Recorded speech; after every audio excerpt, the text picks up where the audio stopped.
नमस्कार, आदाब। मैं मखमूर फिल्म न्यूज़ डेस्क में आपका स्वागत है। मनोज मुंतशिर इन दिनों काफ़ी चर्चा में बने रह रहे हैं। उनकी चर्चा में बनने का कारण वैसे पहले तो रहा है उनका नफरत बांटना, सोशल मीडिया पे आकर के वो जो आजकल जहर उगल रहे हैं, कारण वो है।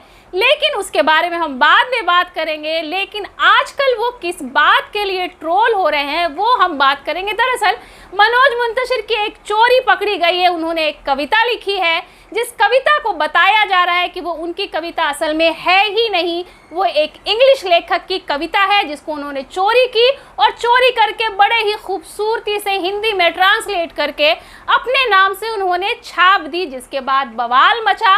लोगों ने इनको ट्रोल करना शुरू किया, इनकी क्लास लगानी शुरू कर दी, जिसके बाद मनोज मुंतशिर ने मुंह में लड्डू लिया हुआ था, बिल्कुल भी जवाब नहीं दे रहे थे, किसी से भी कोई बात नहीं कर रहे थे और ना ही ट्रोलर्स का जवाब दे रहे थे। लेकिन जब लल्लन टॉप की टीम ने उनसे संपर्क करने की कोशिश की और इस बात को उन्होंने साबित करना चाहा, उनके बारे में पूछना चाहा कि आखिर माजरा क्या है, ये जो उन पे आरोप लग रहे हैं उसमें कितनी सच्चाई है, लेकिन मनोज मुंतशिर की तरफ से कोई जवाब नहीं आया। जबकि लल्लन टॉप ने उनको ईमेल भी किया और फ़ोन भी किया, लेकिन उन्होंने किसी का भी जवाब नहीं दिया। लेकिन पिछली रात उन्होंने एक जवाब दिया जिसमें उन्होंने क्या लिखा है मैं वो आपको पढ़ के बताती हूँ। लेकिन मनोज मुंतशिर को भी ये नहीं पता है कि जो उन्होंने यहाँ पे लिखा है उसके बाद उनके ऊपर और क्या एक्शन हो सकते हैं और लोग किस तरह से उनकी बखिया उधेड़ देंगे ये देखने के बाद, ये पढ़ने के बाद। मनोज मुंतशिर एक ट्वीट करते हैं और ट्वीट में उन्होंने क्या कहा है वो देखिए। 204 पन्नों की किताब और 400 फिल्मी और गैर फिल्मी गाने मिलकर सिर्फ 4 लाइनें ढूंढ पाए।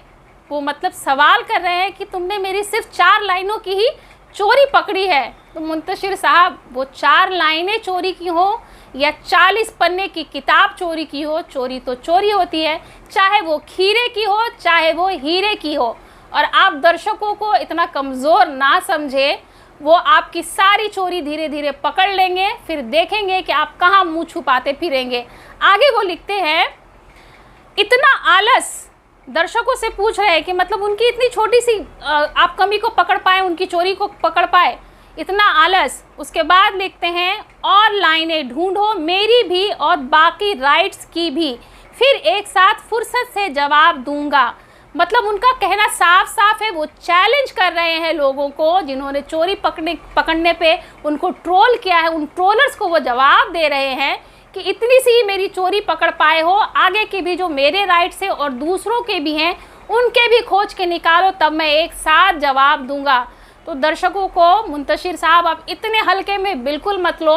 जब वो पीछे पड़ जाते हैं किसी के तो उनको उनके अंजाम तक पहुंचा के रहते हैं, और ऐसा ना हो कि आपका ये चैलेंज आप पे ही भारी पड़ जाए और आप जो इतना सीना ठोक के बोलते हैं कि मैं बहुत बड़ा कवि हूँ, मैंने इतने गाने लिखे, हिट गाने लिखे, और अपनी जो बड़ाई करते फिर रहे हैं आपकी मैं छोटे से बहुत बड़ा बना हूँ, तो ऐसा ना हो कि आपकी पोल खुल जाए और आप कहीं के ना रहें, चारों खाने चित हो जाएं।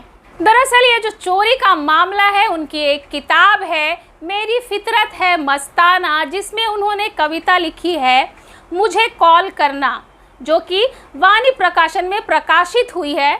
उस पर वाणी प्रकाशन वालों को भी लोग सवाल कर रहे हैं, उन पर भी लोग सवाल उठा रहे हैं कि आपने बिना जांच किए आखिर इस कविता को कैसे छापा, उनकी किताब को कैसे पब्लिश किया। लेकिन ये जांच का विषय है। प्रकाशन वालों ने, वाणी प्रकाशन वालों ने ये बात बोल दी है कि ये जांच का विषय है, उसके बाद देखा जाएगा, जो करना होगा हम करेंगे। ले कविता है रॉबर्ट जे लेवरी, 2007 में छपी थी कविता कॉल मी, जिसका नाम था call me.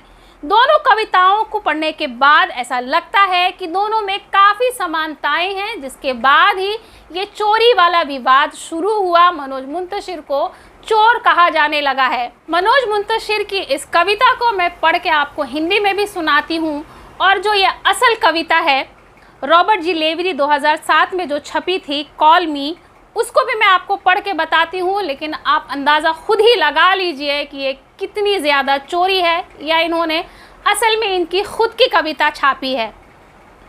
If one day you feel like crying, call me. I don't promise that I will make you laugh. I can cry with you. If one day you want to run, always away, don't be afraid to call me. अब मैं हिंदी में पढ़ती हूँ जो मनोज मुंतशिर ने लिखा है। तुम कभी उदास हो, रोने का दिल करे, मुझे कॉल करना, शायद मैं तुम्हारे आंसू ना रोक पाऊँ, पर तुम्हारे साथ रोऊंगा ज़रूर कभी। अकेलेपन से घबरा जाओ तो मुझे कॉल करना। अब आपने दोनों सुना, इंग्लिश में भी हिंदी में भी। अब आप खुद अंदाज़ा लगा सकते हैं कि ये चोरी है या नहीं है, लेकिन मनोज मुंतशिर चोरी तो चोरी, उस पर से सीना जोरी करने पे उतर गए हैं। जब उनका ट्वीट आया है, उनका ये ट्वीट देख करके ऐसा बिल्कुल साबित हो रहा है, ऐसा लग रहा है कि उन्होंने सीना जोरी करना शुरू कर दिया है। लेकिन दर्शक भी कहाँ रुकने वाले हैं, इनको ऐसे ऐसे धो रहे हैं सोशल मीडिया पे, ट्विटर के ज़रिए कि इनके पसीने शायद छूट गए हैं, इसलिए ये सामने नहीं आ रहे हैं और जवाब नहीं दे रहे हैं।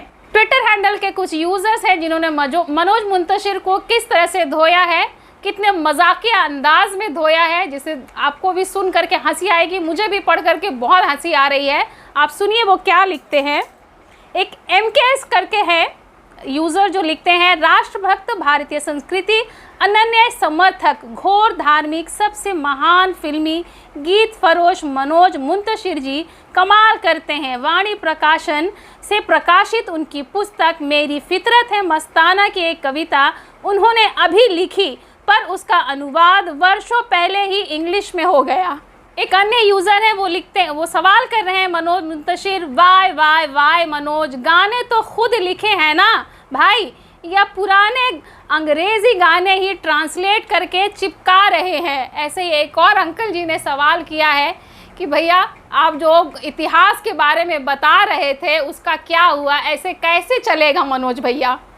तो ऐसे बहुत सारे फ़नी रिएक्शंस आ रहे हैं ट्विटर हैंडल पे, जो सुनने के बाद और पढ़ने के बाद हंसी आती है। लेकिन मनोज मुंतशिर की शायद ये सब कमेंट्स और उनके ट्रोल सुनने के बाद और पढ़ने के बाद मनोज मुंतशिर की रातों की नींद शायद उड़ गई होगी और उनको अब ये डर सता रहा होगा कि उनकी आगे की भी चोरी कहीं पकड़ी ना जाए। अब बात इतिहास की निकली है तो अब आपको हम इनका इतिहास बताते हैं। वैसे तो ये अपने आप को बहुत बड़ा गीतकार समझते हैं, बहुत बड़ा कवि समझते हैं, लेकिन इनको आम जनता नहीं जानती थी, आम पब्लिक इनको बिल्कुल भी नहीं जानती थी। लेकिन जब इन्होंने सोशल मीडिया पे नफ़रत बांटनी शुरू की अपनी एक वीडियो डाल करके, जिसके बाद ये काफ़ी मशहूर हो गए और पॉपुलर हो गए। और वैसे भी आज के टाइम पे जो भी हिंदू मुसलमान करता है वो सबसे बड़ा देशभक्त कहलाता है, भारतीय कहलाता है। इसलिए ही शायद मनोज मुंतशिर ने ये रास्ता अपनाया अपने आप को मशहूर करने के लिए कि उन्होंने हिंदू मुसलमान करना शुरू किया। असल में इन्होंने इससे पहले कभी नहीं किया था ये काम। पहले वो उर्दू की भी तारीफ़ करते थे और हर धर्म की इज्जत करते थे, मुसलमानों की भी तारीफ़ करते थे। लेकिन जैसे ही वो मोहन भागवत से मिले उसके बाद जैसे लगा कि इनका हृदय परिवर्तन हो गया। जैसे ही मोहन भागवत से मिले ये अचानक से इनका हिंदुत्व जाग गया और इन्होंने जहर उगलना शुरू कर दिया, हिंदू मुसलमान करना शुरू कर दिया। एक वीडियो जारी करके इन्होंने पूरा बवाल मचा दिया। मनोज मुंतशिर हिंदू मुसलमान करके मशहूर तो हो ही चुके, उन पे नफरतबाज का ठप्पा तो लग ही चुका, लेकिन अब उन पे एक नया ठप्पा लगा है, वो है चोरी करने का, दूसरे की कविता को चोरी करके अपने नाम से छापने का।